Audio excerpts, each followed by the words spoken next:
देखिए, इसके बारे में कहना बहुत मुश्किल है, बिकॉज अंदर की बात क्या है वो हम नहीं जानते हैं क्या हुआ। बट ये जरूर कहा जा सकता है कि जो इंडिया के रिश्ते हैं अमेरिका के साथ वो बहुत ज़्यादा गिर गए हैं, इसमें कोई शक नहीं है, प्रेसिडेंट ट्रम्प की सेकंड टर्म में। और मैं इसको देखता नहीं हूँ कि ये किसी तरीके से सुधरेंगे। और ये भी कहना ज़रूरी हो जाता है कि प्रधानमंत्री के लिए बातचीत करना प्रेसिडेंट ट्रम्प से बहुत मुश्किल हो गया है, क्योंकि प्रेसिडेंट ट्रम्प की आदत है वो मुंह के ऊपर कुछ भी बोल देते हैं, because he thinks he can get away with it. तो वो एक, आफ्टर ऑल इंडिया एक 1.5 मिलियन बिलियन पीपल का मुल्क है, बहुत बड़ा मुल्क है। उसके प्रधानमंत्री को बहुत सोच समझ के बात करनी पड़ती है प्रेसिडेंट ट्रम्प के साथ, बिकॉज वो ठीक नहीं है उनका पूरा रवैया। तो इससे ज़्यादा मैं नहीं कह सकता, क्योंकि मुझे मालूम नहीं है अंदर की बात क्या हुई है, पर ये बहुत गलत हुआ है जो ट्रेड डील नहीं हो पाई है और ये डिले हो गई है। और इसका नुकसान क्या होगा भारत को?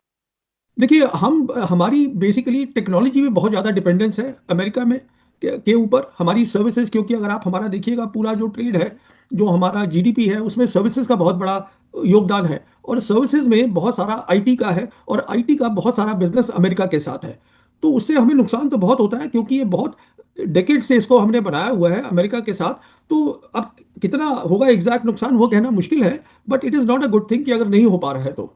अच्छा साइन नहीं है। मैं उस आर्टिकल की तरफ भी दर्शकों का रुझान मैं उनको लाना चाहती हूँ कि ये आर्टिकल आपने द वायर में लिखा है और लिखा है कि इस साल 2026 में सबसे बड़ी चुनौती विदेश नीति के तौर पर भारत और अमेरिका के रिश्तों की होगी। और इस चुनौती की शुरुआत हुई तो कैसे हुई? आप जानते हैं प्रवीण साहनी जी कि मैं उन पत्रकारों में शामिल हूँ जो आलोचक रही हूँ मैं नरेंद्र मोदी की। अब भी उनकी नीति और राजनीति की मैं हर रोज आलोचना करती हूँ। लेकिन मुझे बड़ी तकलीफ पहुंचती है जब 140 करोड़ लोगों के नेता को इस तरह से बातचीत करते हैं डोनाल्ड ट्रंप। ये दो बयानों की तरफ मैं इंगित करना चाहती हूँ। एक बयान उन्होंने कहा कि नरेंद्र मोदी मुझे खुश करना चाहते हैं, मैं अभी खुश नहीं हूं, लेकिन रूस से तेल वो खरीदना बंद कर देंगे फिर मैं खुश होऊंगा। उसके बाद दूसरा बयान आता है, ये तो बयान लीक हो गया, फिर दूसरा बयान आता है कि डोनाल्ड ट्रंप ने ये कहा कि नरेंद्र मोदी जी ने मुझे फोन करके कहा कि मैं जब बना राष्ट्रपति कि मे आई सी यू सर सर, यानी क्या मैं जनाब या महोदय मैं क्या आपसे मिल सकता हूँ, हुजूर मैं आपसे मिल सकता हूँ क्या? इस तरह के शब्दों का वो इस्तेमाल करते हैं। ये कितना भी हम कह लें कि डोनाल्ड ट्रंप एक दीवाने हैं, उन्हें नहीं पता वो क्या कह रहे हैं, लेकिन उस सब के बावजूद ये मुझे बताइए कि क्या आपको लगता है ये सिर्फ एक दीवानगी है या हमारे प्रधानमंत्री के खिलाफ वाकई उनके मन मस्तिष्क में कोई बात है?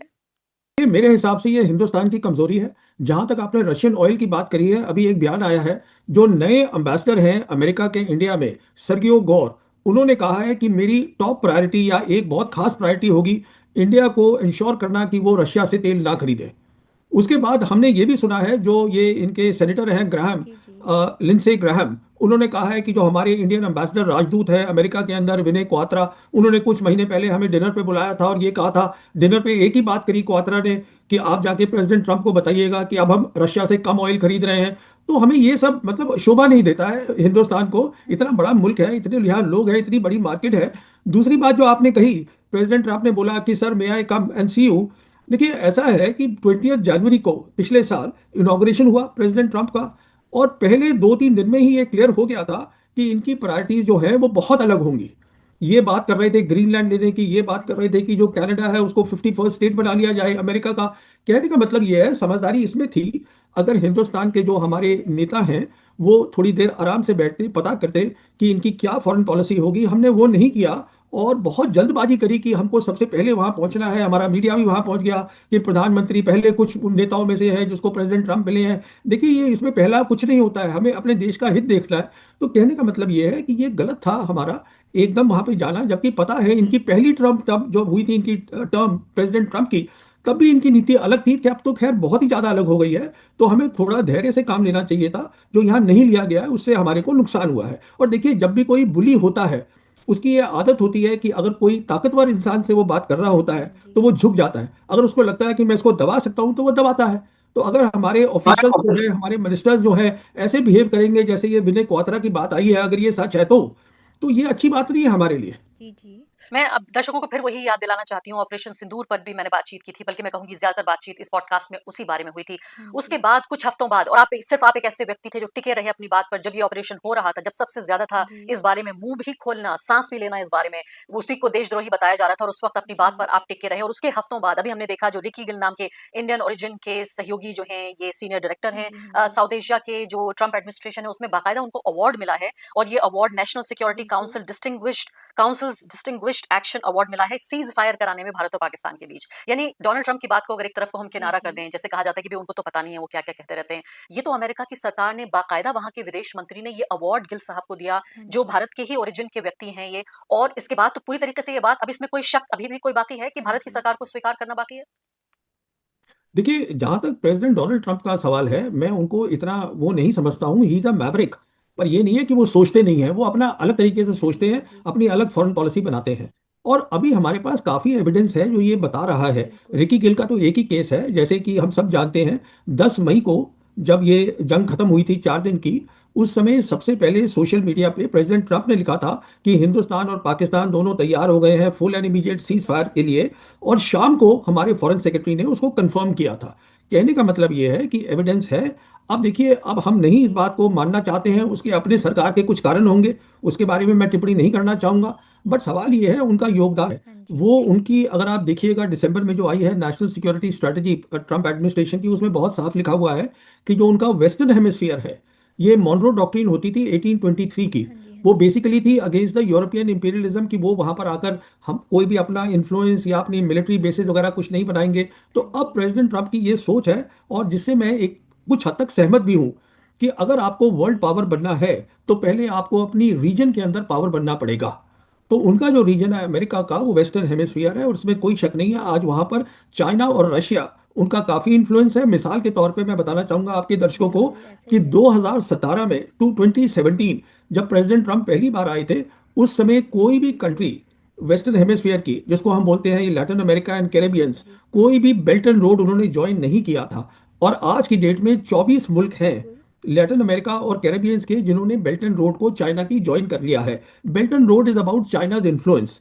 अच्छा, एक तो ये मुद्दा है वहां पर वेस्टर्न हेमिस्फीयर में। उससे बड़ा मुद्दा जो है, क्योंकि ये मुद्दा सिक्योरिटी का है, बड़ा मुद्दा है मिलिट्री का, वो नेशनल सिक्योरिटी का मुद्दा है अमेरिका की, जिसके लिए उनको ग्रीनलैंड चाहिए है। उस पर बात चल रही है। तो ये एक बहुत बड़ा बेसिकली सब्जेक्ट है। कहने का मतलब है कि वो, अगर अमेरिका को बनना है, जैसे कि प्रेसिडेंट ट्रंप बोलते रहते हैं, उनकी फॉरेन पॉलिसी अगर एक वर्ड्स में कहा जाए तो वो मागा है। That is make America great again. What that means is, वो चाहते हैं अमेरिका एक बार पूरे मुल्क, पूरे दुनिया की सबसे बड़ी ताकत बन जाए। तो उसके लिए पहले, जैसे मैं कह रहा था, उनको अपने रीजन के अंदर सबसे बड़ा बनना है, हेजिमोन बनना है। तो ये उसके बारे में है, तो ये एक अलग चीज है। या दूसरी दूसरी आपने क्या जिक्र, हाँ, ब्रिक्स की आपने जिक्र मैं किया। ब्रिक्स पे आती हूँ, लेकिन मैंने वेनेजुएला का जो जिक्र छेड़ा था वो करेंसी के कॉन्टेक्स्ट में मैं बात करना चाह रही थी कि कहीं ना कहीं ये भी एक, इसको कंस्पिरेसी थ्योरी कहेंगे या एक स्ट्रेटेजी के तौर पर, कि ये भी एक नर्वसनेस थी। यानी वेनेजुएला के तेल का जो भंडार है, रिजर्व है, उसके अलावा कि वेनेजुएलन राष्ट्रपति की मकसद ये भी थी, उनकी एक मंशा, और वो पूरी दुनिया में एक माहौल तैयार करने की कोशिश कर रहे थे कि डॉलर को रिप्लेस कर दिया जाए रिजर्व करेंसी के तौर पर। क्या ये भी बात सच है? डॉलर को कोई भी रिप्लेस करने की कोशिश नहीं कर रहा है, ये गलत बात है। उसको डिस्प्लेस करने की कोशिश की जा रही है। उसका मतलब क्या होता है, एक ऑल्टरनेट तरीका बनाया जा रहा है। और वो ऑल्टरनेट तरीका जो है वो ये है, और ये शुरू हुआ है यूक्रेन वॉर से। जब 2022 में यूक्रेन की लड़ाई शुरू हुई थी, तब 30,000 सैंक्शंस अमेरिका रशिया पे लगाए गए थे। 30,000 आज तक किसी मुल्क में नहीं लगे हैं, इतने रशिया पे आज की डेट में सैंक्शंस है। आइडिया ये था कि सैंक्शंस के दबाव में आके रशिया जो है लड़ाई नहीं लड़ेगा। पर रशिया ने चाइना के साथ मिलके, और बाकी और ग्लोबल साउथ की कंट्रीज हैं, ये सब तय करा गया। और ब्रिक्स उसमें खास आ जाता है, क्योंकि ये ब्रिक्स जो है वो ग्लोबल साउथ की इंस्टीट्यूशन है। तो ये तय करा गया कि हम लोकल ट्रेड कर सकते हैं, हम पैसे जो हैं ये, हम अपना एक पेमेंट सिस्टम अलग कर सकते हैं, स्विफ्ट से नहीं करेंगे, क्योंकि स्विफ्ट में यूएस डॉलर होता है। कहने का मतलब ये है कि एक ऑल्टरनेट पेमेंट सिस्टम तैयार करा जा रहा है। अमेरिका की है। अच्छा, दिक्कत यहाँ सबसे बड़ी क्या आ रही है, या as far as America is concern, उनके लिए सबसे बड़ी प्रॉब्लम क्या है? उनकी आज की डेट में जो नेशनल डेट है वो $38 ट्रिलियन है। $38 ट्रिलियन।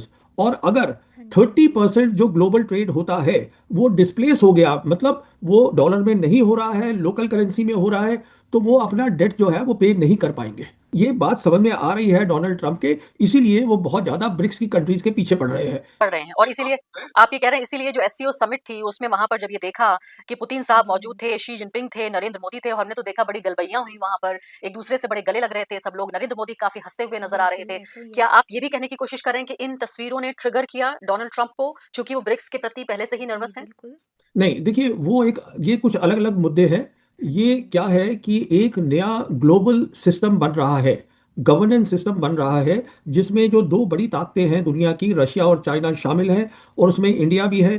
क्योंकि देखिए ये शुरुआत हुई थी RIC से, जिसको हम बोलते हैं Russia India China. Russia India China फिर बन गया ब्रिक्स, उसमें ब्राज़ील ऐड हो गया, साउथ अफ्रीका ऐड हो गया।